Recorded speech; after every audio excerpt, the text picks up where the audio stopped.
Epilepsy मतलब कि कुछ ऊपर वाले ने कुछ श्राप इनको दिया है जिस कारण से ही, और वो डिफरेंट तरह की चीज़ें करते हैं।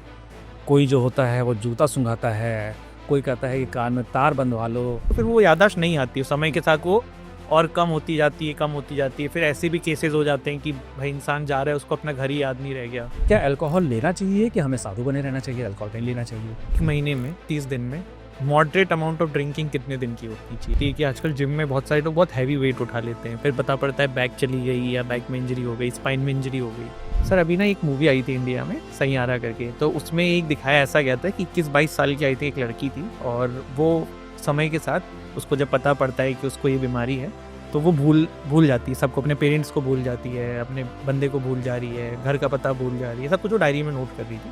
फिर लास्ट में ऐसा दिखा है कि उसको सब याद आ जाता है जब वो थोड़ा याद दिलाने की कोशिश करता है। तो सही है, एक्चुअल में पॉसिबल। सलमान खान ने अपने इंटरव्यू में, आई थिंक कॉमेडी नाइट से कपिल में आए थे, तो उन्होंने कहा था कि उनको एन्युरिज्म था, कि दिमाग में शायद गुच्छा या कुछ ऐसे बन जाता है। तो ये क्या चीज़ होती है सर, थोड़ा बताइए। एक बार अगर उसको ब्रेन की कोई बीमारी हो गई या ब्रेन के अंदर कोई ट्यूमर हो गया तो मतलब अब जिंदगी खत्म, अब तो कुछ हो ही नहीं सकता है, क्योंकि उसको तो ब्रेन ट्यूमर हो गया है। जी सर, चुन होता है सर कि अगर किसी को ब्रेन ट्यूमर हुआ तो मतलब अब नहीं बचने की।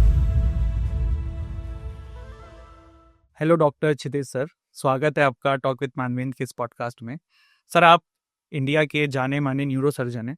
थोड़ा सर ये बताइए कि न्यूरो सर्जरी एक्चुअल में होती क्या है? मतलब बहुत बार हम सुनते हैं कि यार न्यूरो सर्जरी है या न्यूरो की प्रॉब्लम है, तो सर ये न्यूरो सर्जरी में क्या क्या चीज़ें आती है, न्यूरो सर्जन के पास क्या क्या केसेस आते हैं?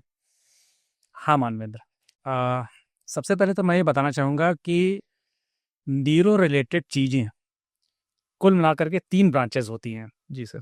एक होती है न्यूरोलॉजी, एक होती है न्यूरो सर्जरी, और एक होती है साइकेट्री। आम जनता को ये समझ पाना बड़ा मुश्किल होता है, उसको लगता है न्यूरो मतलब कि कोई भी इंसान के अंदर कुछ गड़बड़ी तो न्यूरो। तो सबसे पहले तो आम जनता को ये जानना चाहिए कि क्या डिफरेंस है between neuro surgery, neurology and psychiatry. तीनों ही लोग ब्रेन और स्पाइन को डील करते हैं। साइकेट्रिस्ट ज्यादातर ब्रेन को डील करते हैं, बट न्यूरोसर्जन जो है वो ब्रेन और स्पाइन दोनों को डील करता है। ब्रेन और स्पाइन में जितना भी सर्जिकल पोर्शन है, जहां पे सर्जरी की इन्वॉल्वमेंट है या फिर ऐसी कोई चीज जिसमें सर्जरी की इन्वॉल्वमेंट है बट सर्जन को यह लगता है कि दवा से ठीक कर सकता है, वो न्यूरोसर्जन की टेरिटरी होती है। ब्रेन में कुछ चीजें ऐसी होती है जहां पे सर्जरी का रोल नहीं है, जहां पे सिर्फ और सिर्फ दवा से चीजें ठीक होती हैं, वो न्यूरोफिजिशियन की टेरिटरी है। और ब्रेन की बीमारी के कारण से अगर किसी को पागलपन है या किसी को जरूरत ज्यादा स्ट्रेस है या वो परेशान है, तो ये साइकेट्री की फील्ड होती है। तो इसका मतलब ये हुआ कि न्यूरो सर्जरी की जो मेन फील्ड है वो कुल मिलाकर के ब्रेन और हमारी स्पाइन, इससे संबंधित हर वो बीमारी जिसके अंदर कहीं ना कोई सर्जरी का रोल आता है, वो न्यूरो सर्जरी से संबंधित है। सर जैसे ना आपके पास जो केसेस आते हैं, स्पेशली ब्रेन वाले जो हैं, मुझे ऐसा लगता है कि ये ऐसे केसेस होते होंगे जो लाइफ थ्रेटनिंग सिचुएशन बहुत बार आती होगी। तो एज ए डॉक्टर सर आप इसको कैसे मैनेज करते हैं? क्योंकि फैमिली इतनी प्रॉब्लम में है, और जितना मतलब मैंने भी अपने पर्सनल लाइफ में कुछ ऐसे केसेस देखे हुए हैं, तो जब भी ब्रेन के इश्यूज कुछ भी आते हैं ना, तो वो बहुत ही मतलब ऐसा होता है, या तो तुरंत हो गया तो हो गया, वरना फिर वो इंसान जो है वो नहीं बच पाता है। तो कैसे डील करते हैं सर इतनी? तो क्या है कि आम पब्लिक के अंदर एक बहुत बड़ी मिथ है जी। कि एक बार अगर उसको ब्रेन की कोई बीमारी हो गई या ब्रेन के अंदर कोई ट्यूमर हो गया तो मतलब अब जिंदगी खत्म, अब तो कुछ हो ही नहीं सकता है, क्योंकि उसको तो ब्रेन ट्यूमर हो गया है। जी सर। बट मैं ये बताना चाहूंगा कि आज की तारीख के अंदर साइंस इतनी एडवांस हो गई है, जी सर। इतने ज्यादा एडवांसमेंट आ गया है कि ब्रेन ट्यूमर होने के बावजूद बहुत सारे ऐसे पेशेंट होते हैं जो ऑपरेट होते हैं और पूरी तरह ठीक होते हैं। मैं ये भी बताना चाहूंगा कि लोगों को ऐसा लगता है कि ब्रेन ट्यूमर के मतलब कि अब वो तो कुछ ही दिन का मेहमान है। बट हमारे जो ब्रेन के अंदर ट्यूमर होते हैं, इसकी 2 कैटेगरीज होती हैं। एक कैटेगरी जो होती है वो होती है मैलिग्नेंट ट्यूमर। मैलिग्नेंट ट्यूमर का मतलब ये हुआ है कि वो एक ऐसा कैंसर जो कि शरीर के किसी और हिस्से के अंदर है, उसी तरह का ब्रेन के अंदर भी है। तो उस मैलिग्नेंट ट्यूमर के इलाज जैसे बाकी शरीर के कैंसर का होता है, वैसे उसका भी हो जाता है ये ना। दूसरी जो उससे इंपॉर्टेंट कैटेगरी है, और मैं इसलिए इंपॉर्टेंट बोल रहा हूं क्योंकि 100 में से तकरीबन 70% केसेस उस कैटेगरी के होते हैं जिसको हम बोलते हैं ब्रेन ट्यूमर, लेकिन बिनाइन कैटेगरी। बिनाइन कैटेगरी मतलब ये हो गया कि वो सिर्फ एक महज दिमाग के अंदर गांठ है, अगर उसको हम सेफली किसी तरीके से निकाल पाए तो वो मरीज पूरी तरह से ठीक हो जाता है, उसको पूरी जिंदगी जीता है वो। अब सारी की सारी जो एक्सपर्टाइज है उसको सेफली निकालने की है। अगर वो गांठ, वो बिनाइन गांठ जो कि कैंसर नहीं है, अगर वो ब्रेन के सरफेस के ऊपर है, तो इसको आमतौर पे कोई भी न्यूरोसर्जन जिसकी थोड़ी बहुत भी एक्सपर्टाइज है उसको वो आराम से निकाल लेता है वो। लेकिन अगर यही गांठ सरफेस के ऊपर ना होकर के ब्रेन के डीप हिस्से के अंदर आती है, तो यहां पे आता है सर्जन की सर्जिकल स्किल्स। यहां पे आता है कि वो सर्जन कितना ज्यादा कंफर्टेबल है नए सिस्टम्स को, नए चीजों को अपनाने के अंदर और उससे काम करने के लिए। फॉर एग्जाम्पल, सरफेस के ऊपर गांठ है तो शायद हो सकता है सर्जन जो है वो ऑपरेट करेगा और ऊपर से निकाल देगा। लेकिन अगर यही गांठ दिमाग के एकदम अंदरूनी हिस्से के अंदर है, तो सर्जन को चाहिए एक अच्छा माइक्रोस्कोप। अब मतलब डेफिनेटली स्किल्स तो चाहिए चाहिए, लेकिन वो स्किल्स एक अच्छा माइक्रोस्कोप, अच्छी क्यूसा मशीन, अच्छे नेविगेशन सिस्टम, अच्छा जो है वो मॉनिटरिंग सिस्टम। और अगर किसी सर्जन को ये सारी चीजें मिल जाती है जो कि आज की तारीख में बड़े अस्पतालों के अंदर उपलब्ध है, तो वो सर्जन सेफली उस सर्जरी को कर सकता है और उस ट्यूमर को पूरा का पूरा निकाल सकता है। और वो इंसान जिसको ऐसा लगता है कि शायद हमको परेशानी है, उसको एक तरफ लकवा मारा हुआ है, जिसको बेहोश है, वो उस तरह के ट्यूमर को ऑपरेट होने के बाद में पूरी तरीके से ठीक हो सकता है। सर जैसे ना हम ब्रेन ट्यूमर की आप बात कर रहे हैं, तो मेरा दिमाग में जब भी ब्रेन ट्यूमर हम सुनते हैं एज ए नॉर्मल जनता, तो वो मूवीज याद आती हैं कि यार इस बंदे को ब्रेन ट्यूमर हुआ, अब ये खत्म हो गया। तो क्या ये एक्चुअल में होता है सर कि अगर किसी को ब्रेन ट्यूमर हुआ तो मतलब अब नहीं बचने की उम्मीद नहीं? नहीं, तो मैंने वही बोला ना कि अगर मैलिग्नेंट है, मैलिग्नेंट ब्रेन ट्यूमर का मतलब कि जैसे शरीर के किसी और हिस्से के अंदर कैंसर है वैसे ब्रेन का कैंसर है, तो उसमें आप डेफिनेटली कह सकते हैं कि पेशेंट की लाइफ थोड़ी कम होती है। बट उसके अंदर भी कई बार लोग मारे डर के ऑपरेशन नहीं कराते हैं, तो पता लगा लाइफ कम है, ऑपरेशन नहीं कराया तो लाइफ एकदम ही खत्म हो गई। बट अगर उसका भी ऑपरेशन करा लेते हैं तो हम ये नहीं कह रहे हैं कि उसकी लाइफ पूरी होगी, क्योंकि कैंसर तो अपना एक अपना रंग दिखाएगा दिखाएगा। लेकिन अगर वो सही तरीके से ऑपरेट हो जाए, सही सर्जन के द्वारा ऑपरेट हो जाए, सही सेटअप में ऑपरेट हो जाए, तो उसकी लाइफ भी अच्छी खासी बढ़ जाती है। तो इसलिए डरने की तो कोई बात ही नहीं है। जबकि बिनाइन कंडीशन जो होती है, जिसके अंदर वो कैंसर ना होकर के सिर्फ एक गांठ है, ब्रेन ट्यूमर है पर एक गांठ है, अगर वो ऑपरेट हो जाता है तो वो मरीज जिंदगी भर पूरी तरीके से ठीक रहता है, किसी तरीके की कोई इसको दिक्कत नहीं आती है। तो इसलिए मेरा तो यही कहना है कि ब्रेन ट्यूमर मतलब डरने की जरूरत नहीं है। ब्रेन ट्यूमर को एक साधारण बीमारी की तरह समझें, उसको समझें कि वो क्या चीज है, सही इंसान से संपर्क करें, सही डॉक्टर से संपर्क करें, उसकी सलाह लें। और अगर वो एक ऐसी, अगर वो लाइलाज बीमारी नहीं है जो कि अधिकतर केस में होती है, तो सही से ऑपरेशन कराएं और मरीज पूरी तरीके से ठीक रहेगा। सर ये होता क्यों है ब्रेन ट्यूमर? ब्रेन ट्यूमर जो है इसका कोई स्पेसिफिक रीजन नहीं है। कुछ कैंसर्स ब्रेन के अंदर ऐसे होते हैं जिनका ऐसा कुछ नहीं है कि हमने ये खाने या वो पीने से हो गए। It is just like a mutations in the body. शरीर के अंदर, ब्रेन के अंदर कुछ सेल्स हैं, उसके अंदर कुछ चेंजेस आ गए, कुछ म्यूटेशंस आ गया, और किसी तरह एक तरह के सेल्स के एबनॉर्मल ग्रोथ शुरू हो गई, और वो एबनॉर्मल ग्रोथ बढ़नी शुरू हो गई, तो दिमाग के अंदर जो है वो एक ट्यूमर पैदा हो गया। अच्छा, पता कैसे लगता है, ये भी बड़ा इंपॉर्टेंट है। ये जैसे कई बार होता क्या है ना कि लोग बड़ा लेट आते हैं, उनको समझ ही नहीं आता कि ये हुआ कैसे। ये बड़े स्पेसिफिक सिम्टम्स होते हैं उसके। अगर मरीज ये समझ जाए कि भाई अगर ये सिम्टम्स हो रहे हैं तो हमें अलर्ट होना चाहिए। तो आमतौर पर क्या होता है कि आज के इस भागदौड़ की दुनिया में हेडेक एक ऐसी चीज जो सबको होती है। उसी तरीके से ब्रेन ट्यूमर के अंदर भी पेशेंट का जो पहला प्रेजेंटेशन होता है वो होता है हेडेक। अब आम इंसान समझ ही नहीं पाता है कि ये जो हेडेक हमको हो रहा है ये एक स्ट्रेस के कारण से हो रहा है या कुछ गड़बड़ है, और इनफैक्ट मरीज परेशान इसीलिए रहता है। तो ये जानना बहुत जरूरी है कि हेडेक हमको कैसे हो रहा है और हेडेक के साथ में और सिम्टम्स क्या है।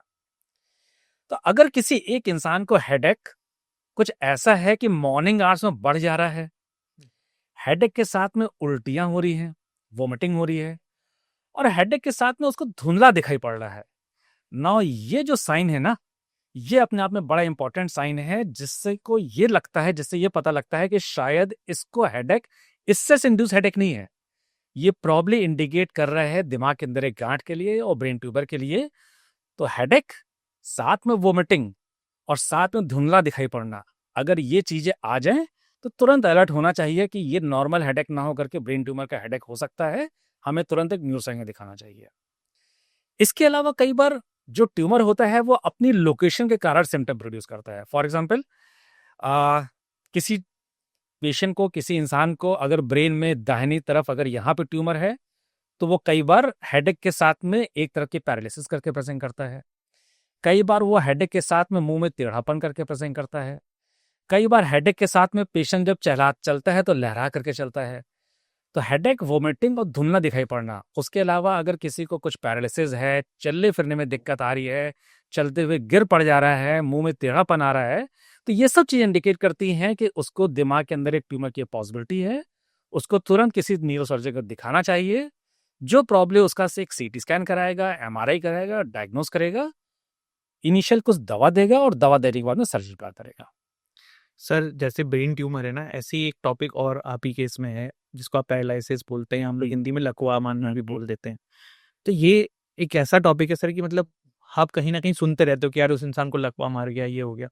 तो सर ये क्या रीजंस होते हैं किसी भी इंसान के शरीर में इस तरीके की चीज होने के? जैसे मैं आपको इस पे एक एग्जांपल ही देता हूँ कि एक मेरे रिलेटिव थे, तो वो उन्होंने एक कोई करंट का तार वार छू लिया था और उनका फिर वो एक हाथ जो है वो लकवा मार गया, ऐसा बोला गया। तो क्योंकि हम लोगों को सर नॉलेज नहीं है चीज़ों की, तो थोड़ा सर आम जनता के पर्सपेक्टिव से बताइए कि ये लकवा जो होता है या पैरालिसिस जो होता है कभी कभी किसी पर्टिकुलर बॉडी पार्ट्स में, बहुत बार लोग नॉर्मल जीवन जी रहे होते हैं, अचानक से चालू हो जाता है, तो ये क्यों होता है सर? तो लकवा का जो आम भाषा में अगर मैं बताना चाहूंगा, तो आम भाषा में लकवा का मतलब ये होता है कि शरीर का एक अंग का काम ना करना। जी। है ना, जैसे कि हाथ काम नहीं कर रहा तो हाथ का लकवा मार गया, पैर काम नहीं कर रहा है तो पैर का लकवा मार गया, चेहरा काम नहीं कर रहा है तो चेहरे का एक लकवा मार गया। तो आम भाषा मतलब ये है कि शरीर का कोई हिस्सा काम नहीं कर रहा है तो मतलब लकवा मार गया है। अब लकवा जो मारता है तो किस जगह का लकवा मारता है उसके हिसाब से हम असेस करते हैं कि उसको परेशानी क्या है। सबसे कॉमन जो लकवा मारता है, जो आम ताम में आप देखते हैं घर परिवार के अंदर बड़े बूढ़ों को, उनके टिपिकल हिस्ट्री मिलती है कि साहब हम रात को सोए थे, सुबह उठे, कुछ बाथरूम वगैरह जाना था और एकदम से हम गिर पड़े। और जब गिर पड़े तो घर वाले आए, उन्होंने देखा कि हमारा दाहिनी तरफ का हाथ पैर चल नहीं रहा है। तो एक लकवा मारना तो ये हो गया, जिसको हम लोग बोलते हैं कि अपने मेडिकल टर्म में कि उसको हेमीपैरेसिस या हेमीप्लीजिया हो गई है, शरीर का आधा हिस्सा काम नहीं कर रहा है।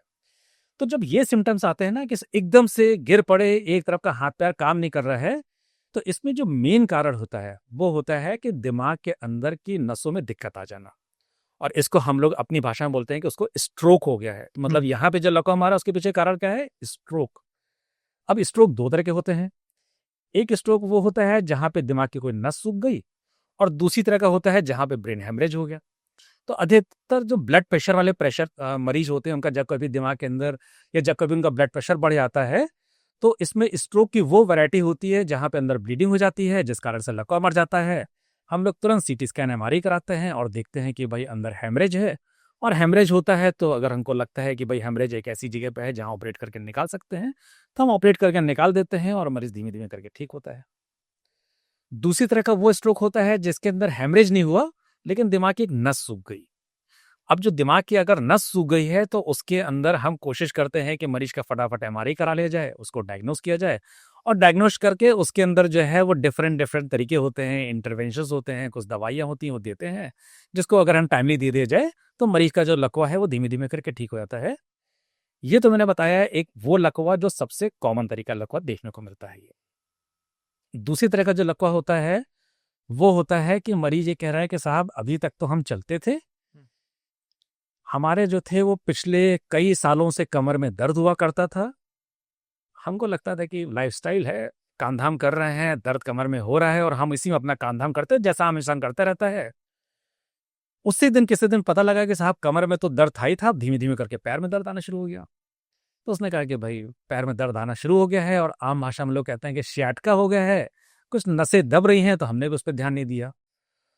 उसी की जब स्टेज बढ़ती है तो कई बार ऐसा होता है कि पैर चलना बंद कर देते हैं, फुट ड्रॉप हो जाता है। अब ये भी एक तरह का लकवा है कि सब कुछ ठीक ठाक था, कमर के दर्द से शुरुआत हुई जो कि पैर में उतर के आया और अल्टीमेटली पैर चलना बंद हो गया। तो ये भी एक तरह का लकवा है।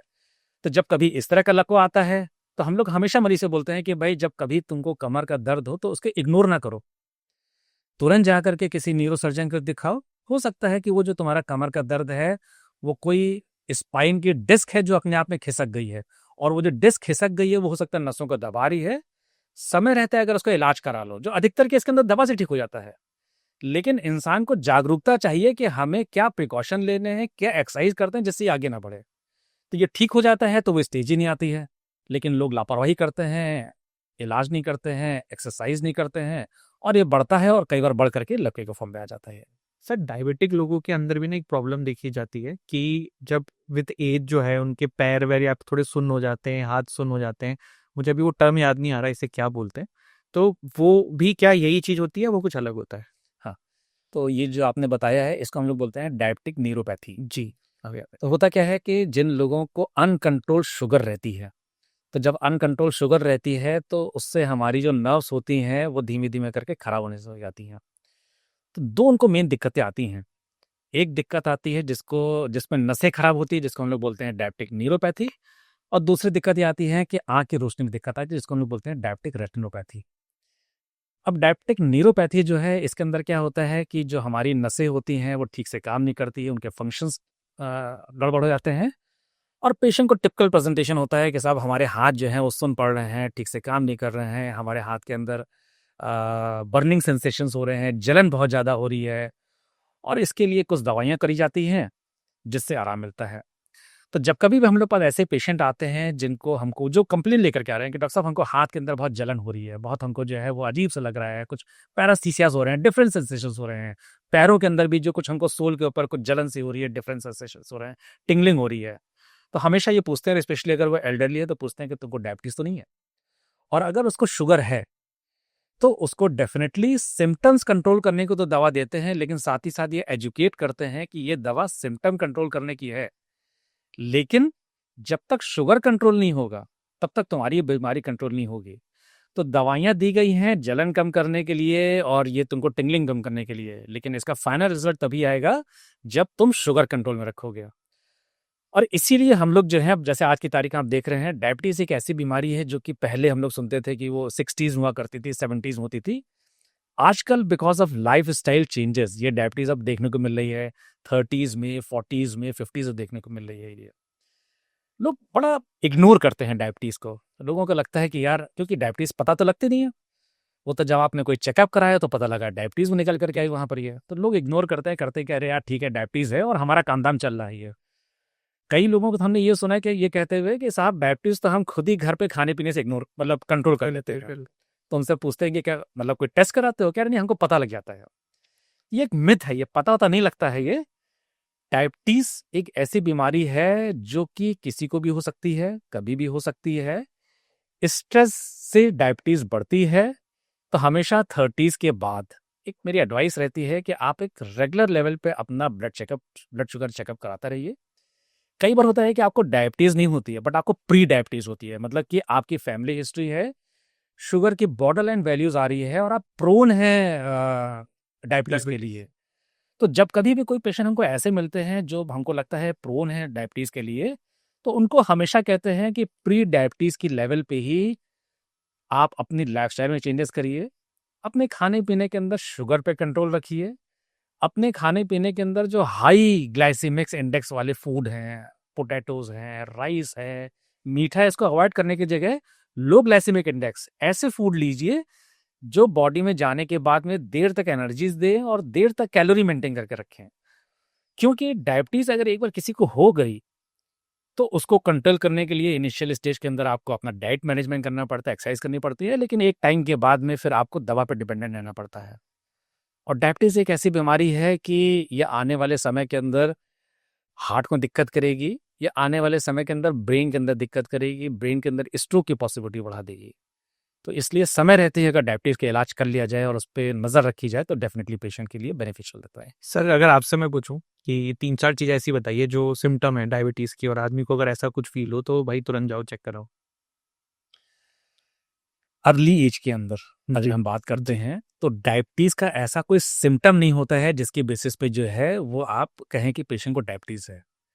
बट यस, पेशेंट जो होते हैं जिसको अगर जनरलाइज डलनेस फील कर रहा है, उसको ऐसा लग रहा है कि साहब हमारा जो पूरा दिन का रूटीन है वो एक सब कुछ ठीक ठाक है लेकिन एक डलनेस से फील हो रही है, मैलेज बोलते हैं, एक वीकनेस से फील हो रही है कि मतलब हम सब कुछ कर रहे हैं लेकिन एक अजीब सा वीक सा फील कर रहे हैं। ये हमें जो है वो पूरे दिन भर के अंदर जो है वो एक हल्की सी एंग्जाइटी रह रही है, हमें नींद की प्रॉब्लम हो रही है, तो इसका मतलब कि आपकी बॉडी के अंदर जो है ना कुछ तो लोचा चल रहा है, केमिकल लोचा इसको नहीं बोलते हैं, तो कुछ ना कुछ तो हमारी बॉडी में चल रहा है।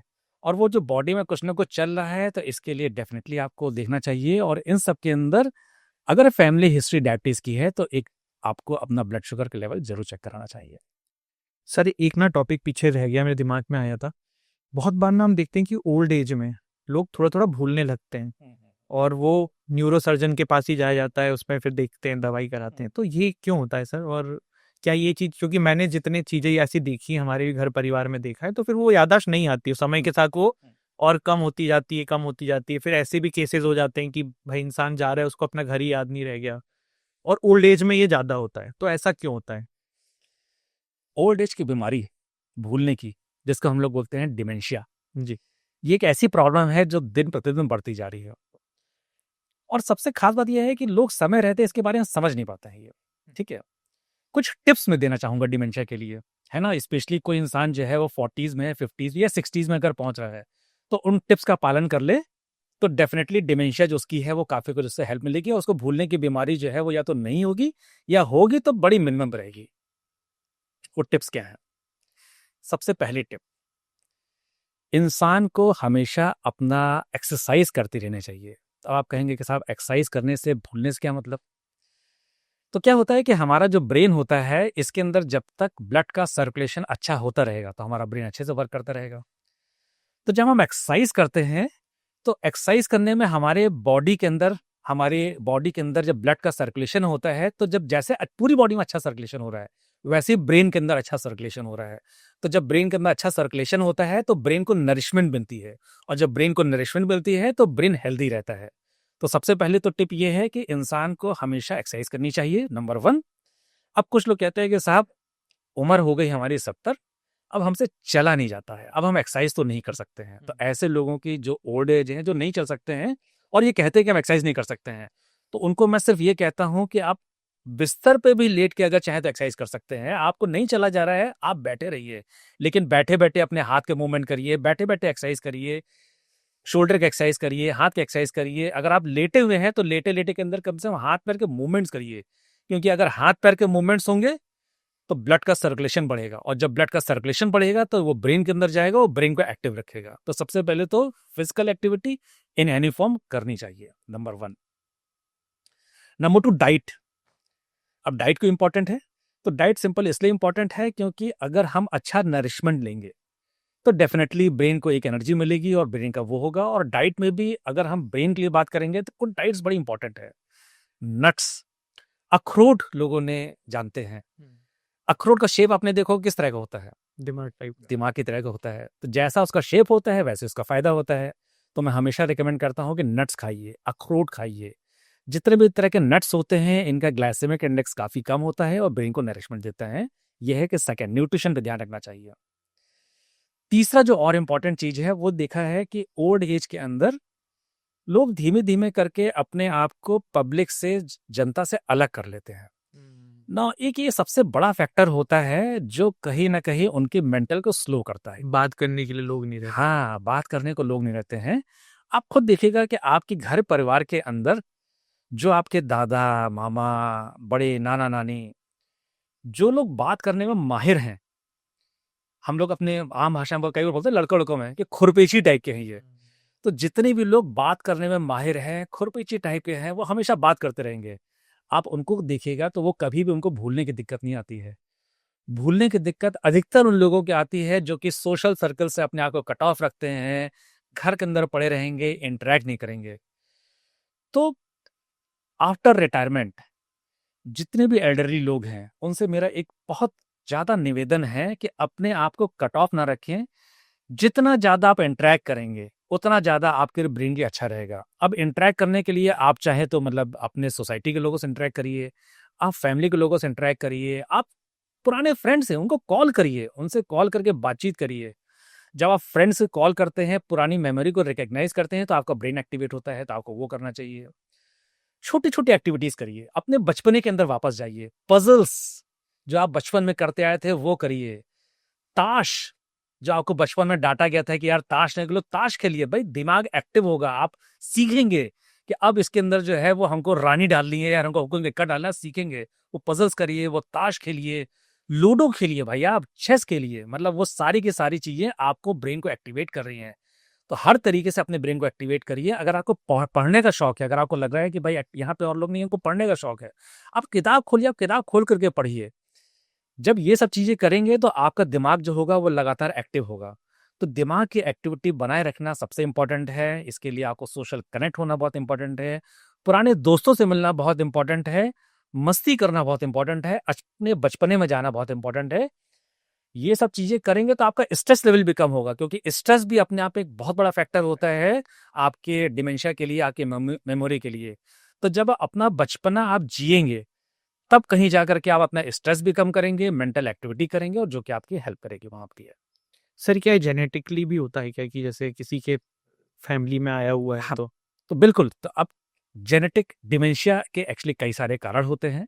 तो उसमें से कुछ कारण ऐसे होते हैं जो कि जेनेटिकली इंड्यूस्ड होते हैं। जेनेटिक अगर पेरेंट्स ग्रैंड पेरेंट्स को है तो है, मतलब उनको भी हो सकता है ये। बट हमारा एक कहना मतलब ये है कि आप जेनेटिक्स को चेंज नहीं कर सकते हैं, बट अपनी डिजीज को आगे प्रोलॉन्ग तो आगे बढ़ा तो सकते हैं ना। बिल्कुल। जो चीज आपको 70s की एज पे होनी है, उसको क्यों ना आप ऐसा करें कि वो 90s की एज पे हो। किसने देखा आप 90 तक जिएंगे नहीं जिएंगे, लेकिन कम से कम आपने ऐसी एक्टिविटी तो करी कि वो चीज जो आपको 70 में आ जाती, क्योंकि आपके पेरेंट्स और ग्रैंड पेरेंट्स को आई है, आपने ये सब चीजें फॉलो करी और वो चीज अब आपके आगे शिफ्ट कर गई वहां पर। ये तो genetic is definitely important, but आपकी फिजिकल एक्टिविटी, आपके कर्म ऐसे होने चाहिए कि आप इसको भी बीट करके आगे बढ़ा लीजिए। सर अभी ना एक मूवी आई थी इंडिया में, सैयारा करके, तो उसमें एक दिखाया ऐसा गया था कि 21-22 साल की आई थी, एक लड़की थी, और वो समय के साथ उसको जब पता पड़ता है कि उसको ये बीमारी है, तो वो भूल भूल जाती है सबको, अपने पेरेंट्स को भूल जाती है, अपने बंदे को भूल जा रही है, घर का पता भूल जा रही है, सब कुछ वो डायरी में नोट कर रही थी। फिर लास्ट में ऐसा दिखाया कि उसको सब याद आ जाता है जब वो थोड़ा याद दिलाने की कोशिश करता है। तो सर ये एक्चुअल में पॉसिबल है क्या? नहीं, ये तो एक बेसिकली मूवी थी।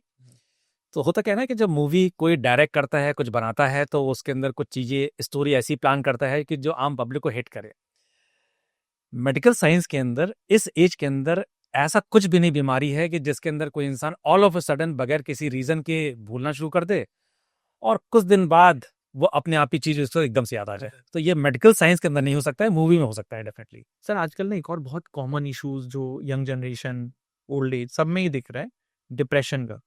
तो पहले तो सर मुझे आपसे ये जानना है कि डिप्रेशन ना कुछ लोगों को होता है, कुछ लोगों को नहीं होता है, और कुछ ऐसे लोगों को डिप्रेशन होता है जो आप कभी मतलब, क्योंकि एज ए नॉर्मल पर्सन आपको नहीं लगता है कि यार वो इंसान कह रहा है कि डिप्रेशन है। जैसे डिप्रेशन मुझे याद आ रहा है कि दीपिका पादुकोण की वजह से थोड़ा सा लाइमलाइट में आया था कि भाई ये भी कोई चीज होती है।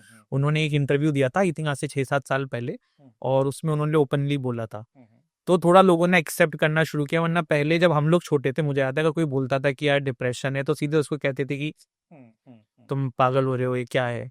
तो सर मुझे जानना है कि डिप्रेशन आखिर में होता क्या, क्यों है?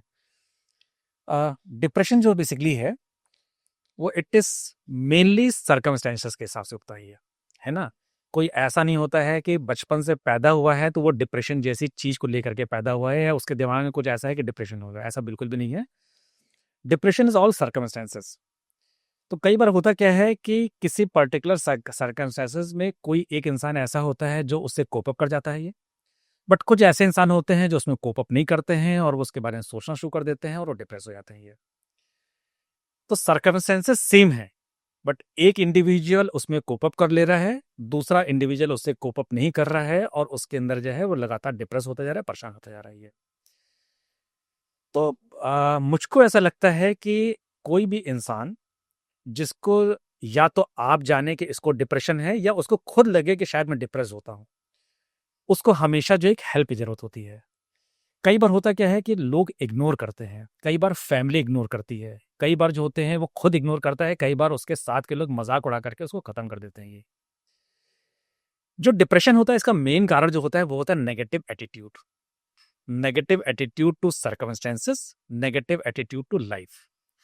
अब अगर आप सब कुछ बहुत बढ़िया है, मतलब आप एकदम टॉप पे बैठे हुए हैं, दीपिका पादुकोण टॉप पे बैठी हुई है, बट अगर दिमाग के अंदर ये आ जाए कि यार हमसे ये चीज हो नहीं पा रही है, हम कोशिश कर रहे हैं बट हम फिर भी कर नहीं पा रहे हैं ये, और अपने बारे में आप नेगेटिव सोचना शुरू कर दें। तो जब आप अपने बारे में नेगेटिव सोचते हैं तो धीमे धीमे करके सर्कमस्टेंस सब कुछ वैसी जाती है वहां पर, ये है ना। तो हमेशा हमेशा कोशिश करनी चाहिए कि जब कभी भी किसी के अंदर आप डिप्रेशन जैसी चीज देखें तो सबसे पहले तो उसका जो एटीट्यूड है उसको पॉजिटिव करने की कोशिश करें। एटीट्यूड पॉजिटिव कैसे करेंगे? तो आप उसके सर्कमस्टेंस से चेंज नहीं कर सकते हैं ये, बट आप उससे बात कर सकते हैं। आप उससे ये बात कर सकते हैं कि ये जो सर्कमस्टेंसेज हैं, तो अगर पैसा नहीं है तो नहीं है, बट पैसा नहीं का मतलब ये नहीं कि जिंदगी खत्म हो गई है। पैसा नहीं का मतलब ये है कि पैसा अभी नहीं है, लेकिन हम चाहेंगे तो हम अच्छा कर सकते हैं। तो इसमें डिप्रेशन जाने तो नहीं। तो आपको हमेशा एक पॉजिटिव एटीट्यूड से उसको समझाना है, उसको बूस्टअप करना है, क्योंकि जब आप उसको बूस्टअप करेंगे तब कहीं जाकर के उसका नेगेटिव एटीट्यूड पॉजिटिव एटीट्यूड में चेंज होगा। अब होता क्या है कि जब कभी ये नेगेटिव एटीट्यूड्स होता है तो कई बार उसके कारण से ब्रेन के जो केमिकल्स है उसमें भी चेंजेस आते हैं, और जब वो ब्रेन के अंदर केमिकल से चेंजेस आते हैं तो वो डिप्रेस और ज्यादा हो जाता है ये। तो इसलिए जब कभी भी ऐसा कोई पेशेंट जिसको डिप्रेशन होता है वो डॉक्टर के पास आता है, वो कभी हम लोग पास दिखाने के लिए आता है, तो हम लोग दो काम करते हैं। एक काम तो करते हैं कि उसको कुछ मेडिसिन देते हैं, क्योंकि उसको कुछ दिमाग के केमिकल चेंजेस आए हुए हैं, तो उन केमिकल चेंजेस को दुरुस्त करने के लिए, ठीक करने के लिए कुछ मेडिसिन शुरू कर देते हैं कि भाई ये मेडिसिन ले लो, ये तुम्हारे डिप्रेशन को कम करने में हेल्प करेगी। तो पहला काम ये करते हैं। और दूसरा काम जो करते हैं वो उसकी साइकोलॉजी बेटर करने की कोशिश करते हैं, उसके अंदर जो नेगेटिव एटीट्यूड हो गया है उसको ठीक करने की कोशिश करते हैं। एंड बिलीव मी, अगर ये दोनों कॉम्बिनेशन हो जाए, पॉजिटिव एटीट्यूड, उसका साइकोलॉजिकल ट्रीटमेंट और साथ ही साथ कुछ ड्रग्स जो कि हेल्प करेंगी, तो अधिकतर मरीजों का डिप्रेशन पूरी तरीके से ठीक हो जाता है, क्योंकि डिप्रेशन कोई ऐसी बीमारी नहीं है जो कि लाइलाज हो। सर ये जेनेटिक्स का भी इसमें रहता है क्या रोल डिप्रेशन का? हाँ, डेफिनेटली रहता है। जेनेटिक्स का बहुत सिंपल इसके अंदर ये रहता है कि कुछ पेशेंट्स ऐसे होते हैं जिनके अंदर ये देखा गया है कि उनके पेरेंट्स, उनके ग्रैंड पेरेंट्स जिनको एक डिप्रेशन रहता था, तो देखा गया है कि बच्चों के अंदर भी थोड़ा सा डिप्रेशन रहे वहां पर ये। बट पर्सनली स्पीकिंग मुझको ऐसा लगता है कि जेनेटिक्स का जो रोल है उससे ज्यादा रोल डिप्रेशन में एनवायरनमेंट का रोल है। अब लोग कहते हैं कि भाई इनकी माता जी को भी डिप्रेशन था तो इसलिए इसको भी डिप्रेशन है। मैं ये कहता हूं कि उस परिवार के अंदर एक नेगेटिव एनर्जी थी, उस परिवार के अंदर एक नेगेटिव सोच थी, जिस कारण से परिवार के 2-3 मेंबर को था। शायद इसी नेगेटिव सोच के कारण से बच्चों के अंदर आ गया है। तो ये मत सोचे कि फैमिली के अंदर मदर को था तो जेनेटिक्स है तो बच्चों के अंदर होगा, कुछ नहीं कर सकते हैं। आप ये सोचे कि फैमिली के अंदर अगर मदर को था तो क्यों था? क्या कोई इसके पीछे कोई ऐसे रीजंस थे? क्या घर के अंदर ऐसी नेगेटिविटी थी? क्या घर के अंदर जो लोग थे वो कुछ नेगेटिव ज्यादा सोचते थे इसलिए ऐसा हो रहा है? और शायद ऐसी चीज बच्चों में ट्रांसमिट तो नहीं हो रही है।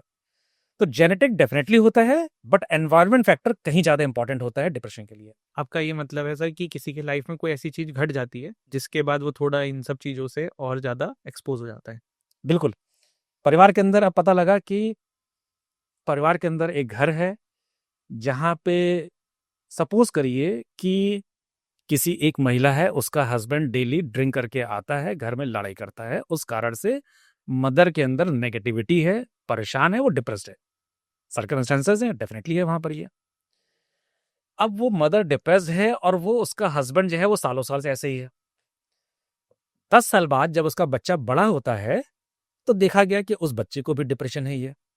तो लोगों ने कहा कि साहब वो तो मदर को डिप्रेशन था तो बच्चे को डिप्रेशन हो गया। बट यहाँ पे किसी ने ये नहीं सोचा कि वो जो सर्कमस्टेंसेस थे, वो जो घर का माहौल था, वो आज भी वैसा के वैसा ही है। सही। आज भी उसका हस्बैंड, मतलब इस बच्चे का पिता, वैसे ही ड्रिंक करके आता है, घर पे लड़ाई करता है, एक घर के अंदर खराब सा माहौल है और उसका असर बच्चे पे आ रहा है। तो यहाँ जेनेटिक नहीं है, यहाँ बेसिकली वो एनवायरमेंट फैक्टर है, यहाँ वो सर्कमस्टेंसेस है जो कि इसके लिए रिस्पॉन्सिबल है। तो ये जानने की कोशिश करनी चाहिए कि डिप्रेशन का रूट कॉज क्या है। कभी ये नहीं सोचे कि डिप्रेशन इज बिकॉज जेनेटिक।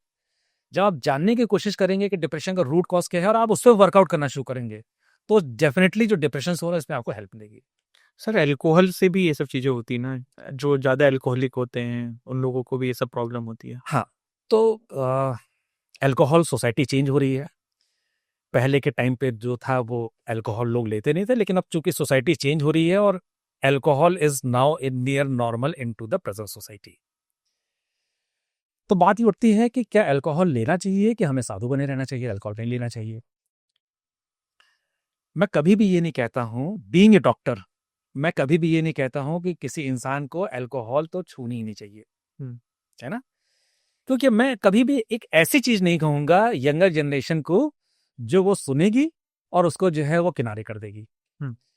सो मैं कभी ये नहीं कह रहा हूं कि अल्कोहल नहीं, मतलब अल्कोहल लेनी नहीं चाहिए, बट हमारा सिर्फ और सिर्फ ये कहना है कि अल्कोहल कुछ मायने में अच्छी है तो कुछ मायने में खराब भी है। सबसे पहले अब आप पूछेंगे यार अच्छी कैसे हो गई, आज तक तो किसी डॉक्टर ने बोला कि सर अच्छी कैसे अल्कोहल हो गई। तो अच्छी इस सेंस में है कि अगर उस अल्कोहल को हम कभी कदार एक लिमिटेड अमाउंट के अंदर ले तो शायद वो हमारी बॉडी के लिए, हार्ट के लिए बेनिफिशियल भी हो सकती है। उससे ज्यादा अगर हम एक लिमिटेड अमाउंट को लें और उसकी वजह से हमारा सोशल सर्कल जो है वो हम एंजॉय करें तो शायद वो हमारे लिए बेनिफिशियल हो सकती है ना। क्योंकि हम इस बहाने कई बार होते हैं ना कि पुराने दोस्त मिले और उन्हें कहा कि यार सालों साथ मिल रहे हैं, चलो आज शाम को बैठते हैं और बैठ के कुछ ड्रिंक करते हैं। वो कहते भी है ना कि जो अल्कोहलिक लोग होते हैं उनका सर्कल जल्दी हाँ, उनका सर्कल बन जाता है और एक अच्छा ग्रुप बना लेते हैं। तो इस सेंस में अगर आप अल्कोहल ले रहे हैं, कभी कदार ले रहे हैं, लिमिट में ले रहे हैं, तो कोई बुराई नहीं है। सारी की सारी बुराई इसी बात की जाती है जब इस चीज की अति हो जाती है, जब आप डेली लेना शुरू कर देते हैं, जब आप लिमिट के ऊपर शुरू कर देते हैं, जब आप अपने आपे में नहीं रहते हैं, तो सारी की सारी बुराई उसमें है। और उस केस के अंदर अल्कोहल जो होगी वो आपके ब्रेन के फंक्शंस को डाउन करेगी और ओवरऑल बॉडी के अंदर हाई कैलोरीज होती है वो आपका शुगर लेवल बढ़ाएगी और वो आपकी बॉडी को कहीं ना कहीं नुकसान करेगी। तो अल्कोहल अति अति हर चीज की खराब है।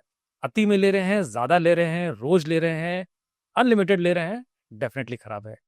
बट मॉडरेट अमाउंट में ले रहे हैं, कभी कदार ले रहे हैं, दोस्तों के साथ ले रहे हैं, तो कोई बुराई नहीं है।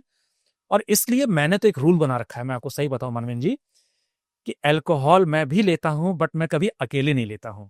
ये रूल है, ये हमारे घर के अंदर अल्कोहल, हमारे घर के अंदर बॉटल आज भी रखी हुई है, बट आप जाकर के हमारे घर में देखिए वो बॉटल तभी खुलती है जब हमारा कोई फ्रेंड आता है और उसके साथ बैठ करके हम लोग पुराने करते हैं। तो उस केस में आप अल्कोहल ले सकते हैं बट उसको रेगुलर हैबिट में लेकर के नहीं आना चाहिए।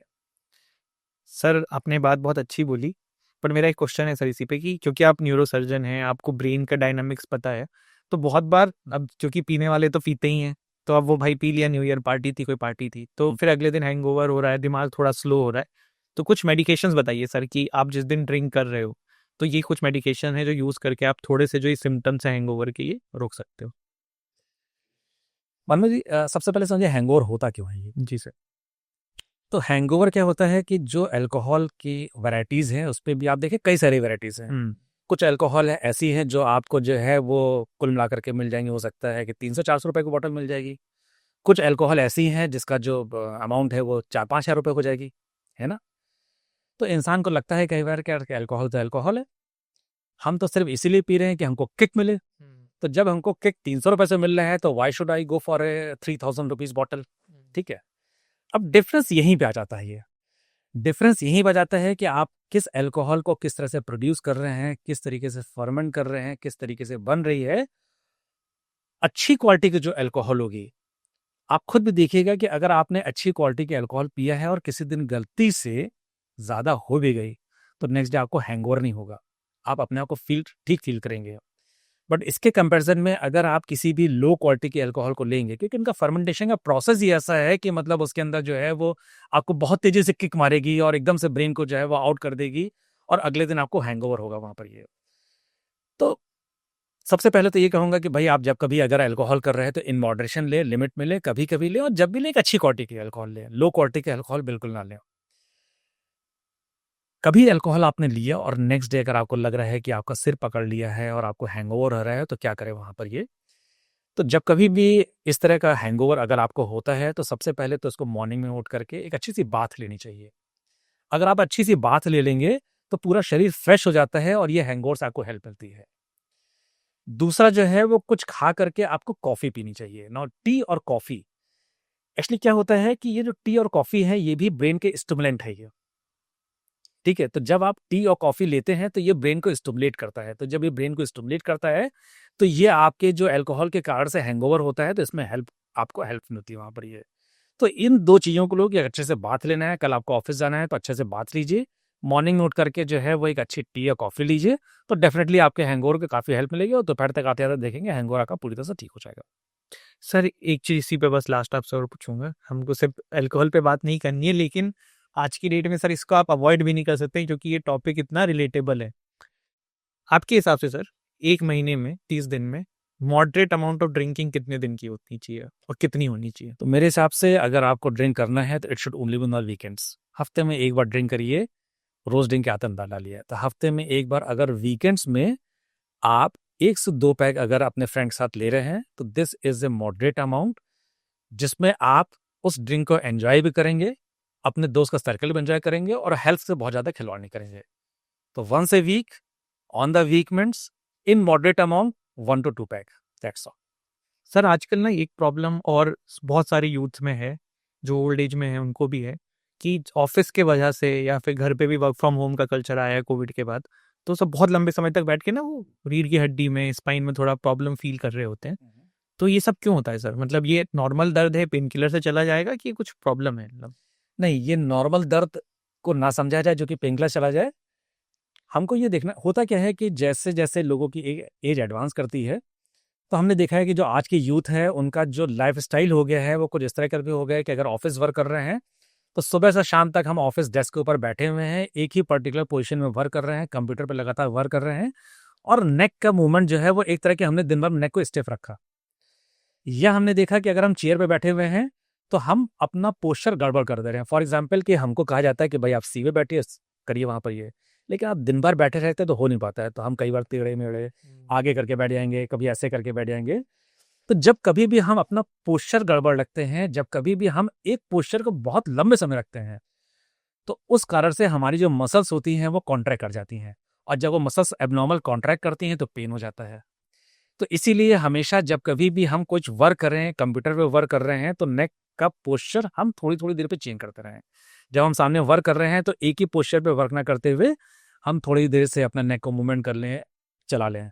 उसी तरीके से अगर हम बैठ करके काम कर रहे हैं तो एक ही पर्टिकुलर पोस्चर में काम ना करते हुए बीच बीच में थोड़ा सा उठ करके वॉक कर लें, फिर आकर करें।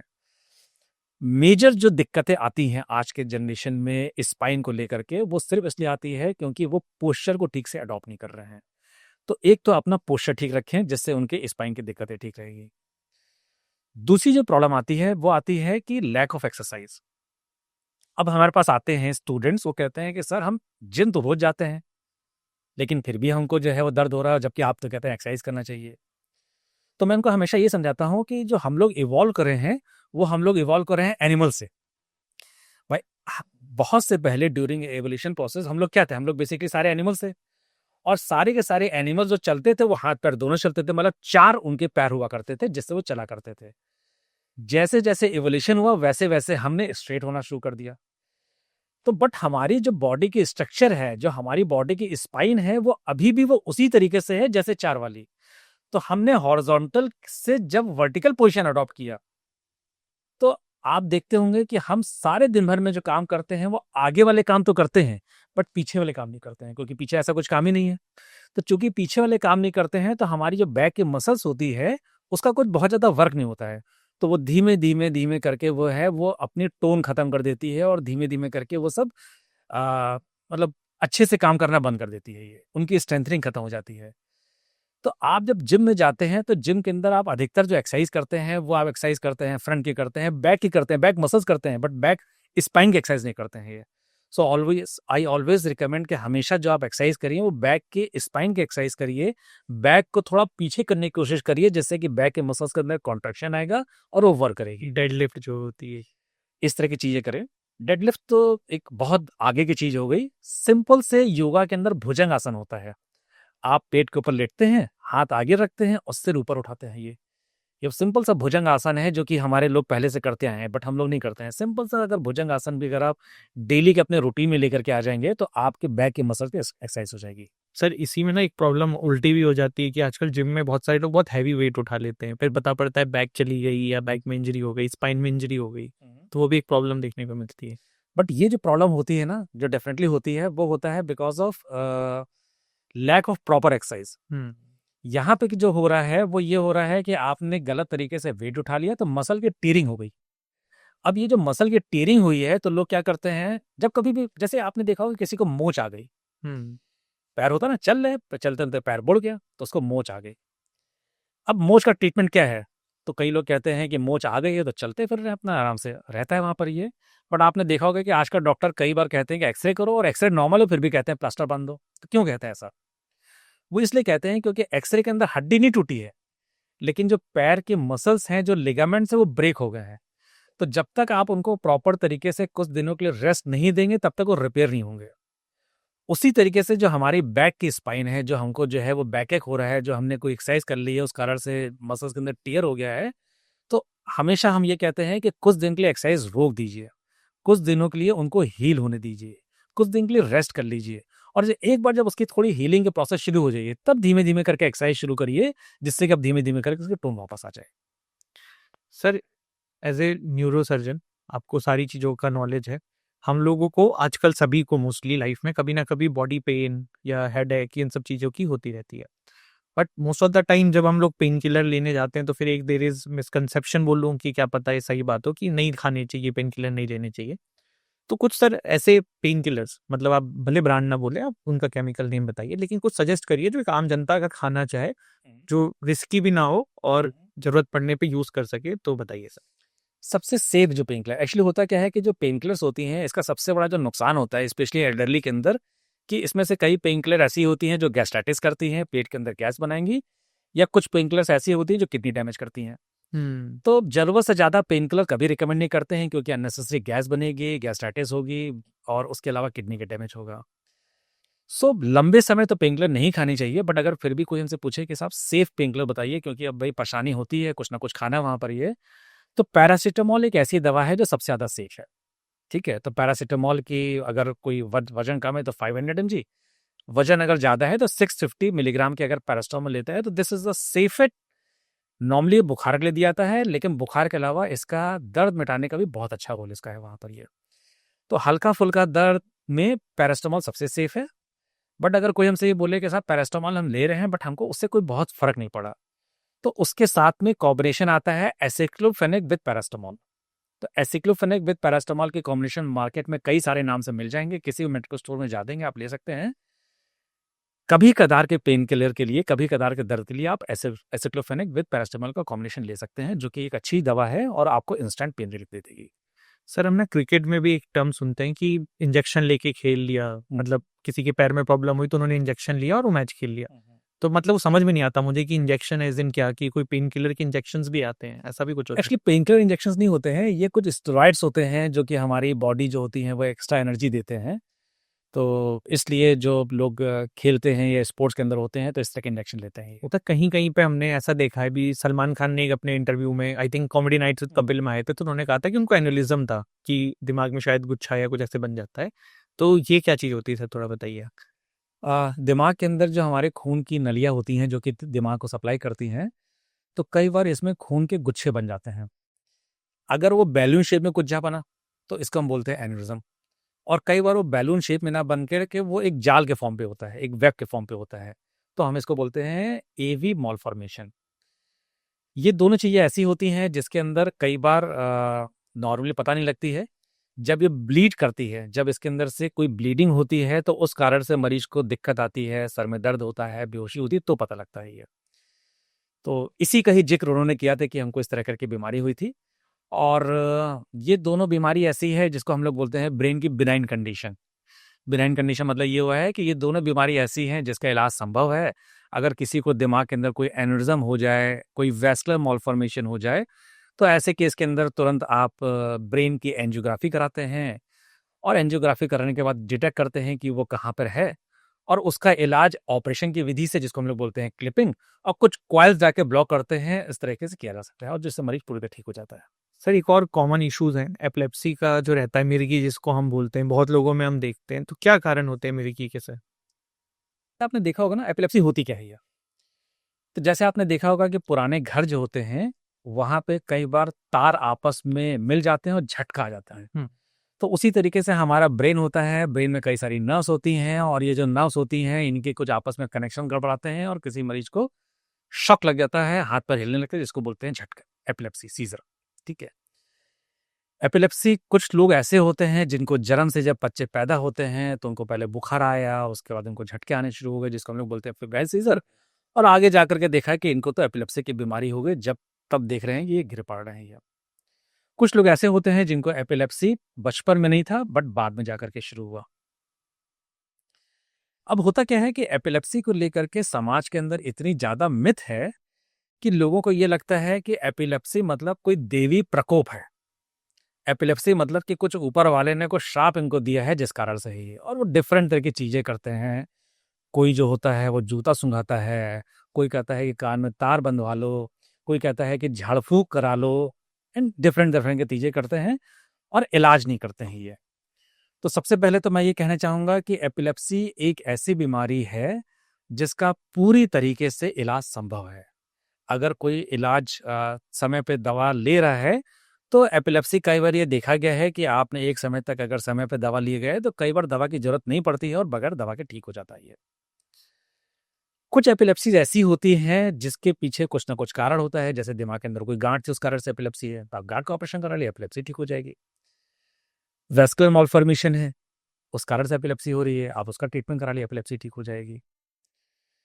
कई बार कुछ चीजें ऐसी होती हैं जिसके अंदर एपिलेप्सी आपने रूटीन एमआरआई कराई तो उसमें कुछ लगा कि सब कुछ नॉर्मल है और एपिलेप्सी आपको नहीं डिटेक्ट हो रही है, तो उसको हम लोग एक डिफरेंट काइंड ऑफ कराते हैं और उसको एक एपिलेप्सी प्रोटोकॉल एमआरआई बोलते हैं, वो कराते हैं। और उसमें ये देखा गया है कि एक स्पेसिफिक सेट ऑफ एपिलेप्सी के पेशेंट होते हैं जिनके अंदर, जो ऐसे तक पेशेंट होते हैं कि जो दवाइयां सालों साल से खा रहे हैं लेकिन एपिलेप्सी ठीक ही नहीं हो रही है, उसमें एक तरह की सर्जरी करी जाती है और सर्जरी करने के बाद में वो पेशेंट एपिलेप्सी से ठीक हो जाते हैं। तो इस तरह की भी चीजें हैं जिसमें लोगों को बिल्कुल अवेयरनेस नहीं है, लोगों को लगता ही नहीं है कि एपिलेप्सी जैसी चीज के लिए कोई सर्जरी हो सकती है। बट यस, आज की तारीख के अंदर देयर आर सर्जरी कंडीशंस जिसमें एपिलेप्सी के लिए आप एक स्पेसिफिक एमआरआई करते हैं, आप उनको डायग्नोस करते हैं और उसको ऑपरेट करते हैं और वो मरीज पूरी तरह से एपिलेप्सी ठीक भी हो जाता है।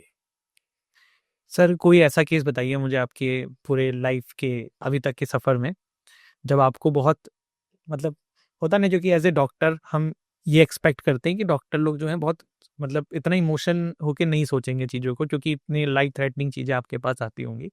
तो कोई आपका सर ऐसा केस शेयर करिए जो आपको मतलब अभी तक याद हो कि मतलब आपने ये इस बंदे का इलाज किया तो कुछ आपको इम्पैक्ट हुआ उस चीज़ से बहुत ज़्यादा। मैं ये बताना चाहूंगा, मैं अपने एक बहुत ही सिंपल सा केस, एक हेड इंजरी के केस का। एक बच्चा था, उस बच्चे की उम्र थी तकरीबन 12 साल, और वो अपनी फैमिली का सबसे प्रेशियस बच्चा था। हस्बैंड वाइफ, वो बच्चा इमरजेंसी में, तब मैं केजीएफसी के अंदर था, और वो बच्चा जो था वो मेडिकल कॉलेज में रात को लेकर के उन लोग आए और उन्होंने बताया कि साहब हम लोग कहीं पे जा रहे थे, हमारी गाड़ी का एक्सीडेंट हो गया, हम लोग किसी फैमिली ट्रिप पे निकले थे। ये मदर, फादर और वो 12 साल का लड़का।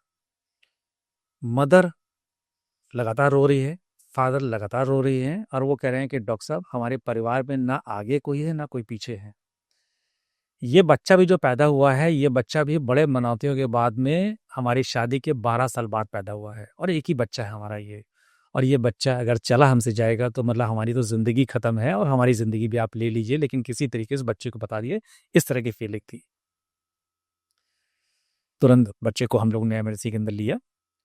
कंडीशन बहुत डाउन, बहुत ज्यादा डाउन, उसको तुरंत हम लोग को वेंटिलेटर पे लेना पड़ा। ठीक है, अब आप समझ सकते हैं कि 12 साल का बच्चा जिसको वेंटिलेटर पे लेना पड़ रहा हो उसकी स्थिति क्या होगी।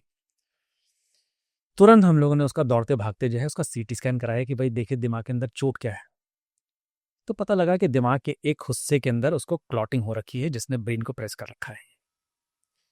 तो तुरंत फुरत में ये डिसीजन लिया कि भाई हम लोग को बगैर समय गंवाए हुए इसको तुरंत ऑपरेशन करना है, जबकि ये जानते हुए कि शायद इस ऑपरेशन का कोई रिजल्ट ना रहे। कारण ये था कि बच्चा डीप कोमा के अंदर, हाथ पैर चलने बंद हो चुके थे, पुतलियां फैल चुकी थी, अपनी सांसें ठीक से नहीं आ रही थी, और ऐसा लग रहा था कि कोई भी स्कोप नहीं है वहां पर ये। बट उसके बाद भी बस सिर्फ उनके पेरेंट्स का चेहरा देख करके कि अगर 1% की पॉसिबिलिटी भी है तो हमें उस 1% की पॉसिबिलिटी पे खेल जाना है और कुछ बच्चे के लिए कर देना है।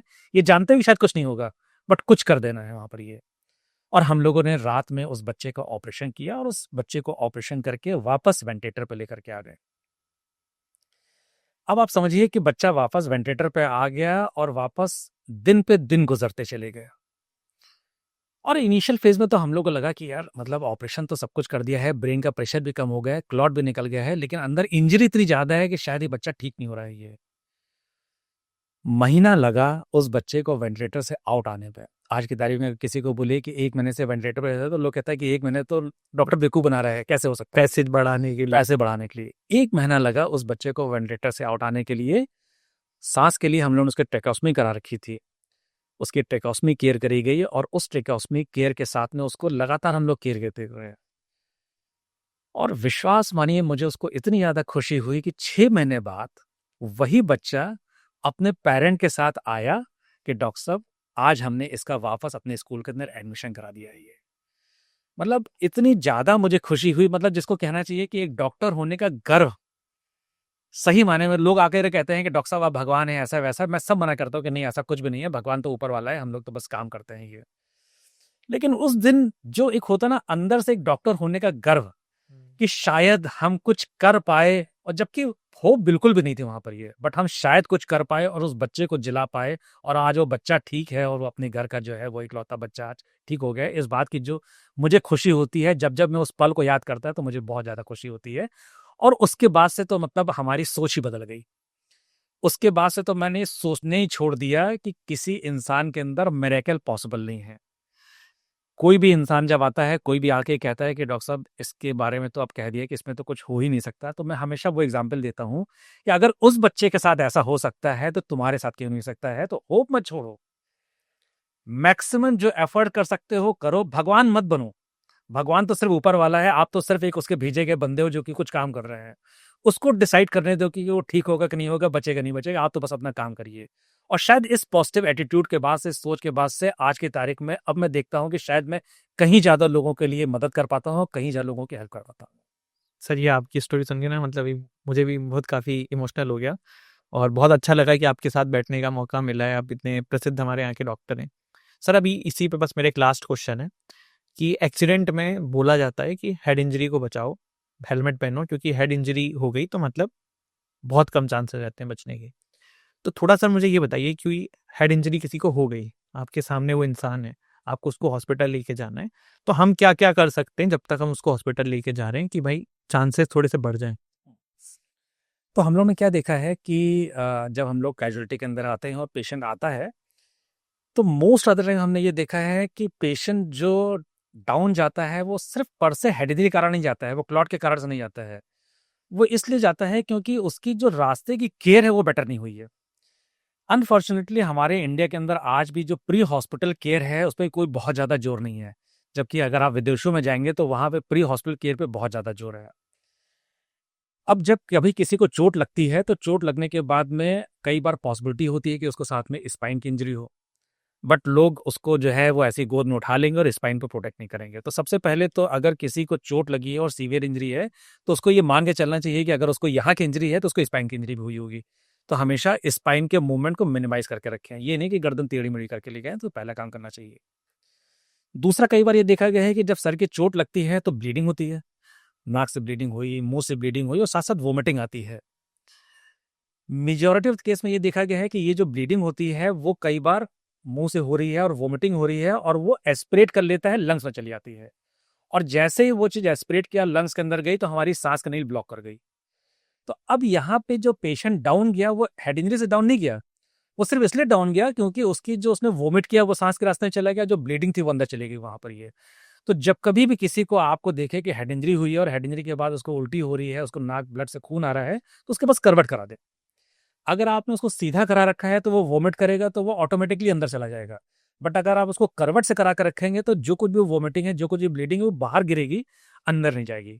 तो एक काम तो ये करना है कि आप उसको तुरंत करवट करा दें जिससे कि उसकी वोमिटिंग ब्लीडिंग एयरवे को ब्लॉक ना करे, जिसके कारण से मरीज की कंडीशन डाउन आ जाए। दूसरा जो अहम कारण डाउन जाने का होता है वो कारण ये होता है कि मरीज को ब्लड लॉस हो जाता है, और जब ब्लड लॉस हो जाता है तो मरीज शॉक में चला जाता है और ब्रेन के अंदर ब्लड नहीं पहुंचता है। तो जब कभी भी किसी हेड इंजरी को पेशेंट को देखें तो उसको इन एडिशन आप ये देखें कि अपार्ट फ्रॉम हेड इंजरी उसको और कोई इंजरीज है कि नहीं है। और किसी भी पॉइंट पे अगर आप देखें कि यहाँ से ब्लीडिंग ज्यादा हो रही है तो सबसे पहले उसको कपड़ा बांध करके, कुछ बांध करके वहां पे ब्लीडिंग स्टॉप करने की कोशिश करें। अगर किसी लेग का आपको लग रहा है कि पैर की हड्डी टूटी हुई है और अंदर मूवमेंट हो रहा है, तो हो सकता है ब्लीडिंग बाहर नहीं हो रही हो, अंदर ब्लीडिंग हो रही हो, तो उस लेग को इमोबिलाइज कर दें, कुछ एक लकड़ी बांध करके उसको लेग को सीधा कर दें। तो जब हड्डी नहीं हिलेगी तो अंदर के टिश्यूज ज्यादा नहीं हिलेंगे, और अंदर के टिश्यूज नहीं हिलेंगे तो अंदरूनी ब्लीडिंग नहीं होगी।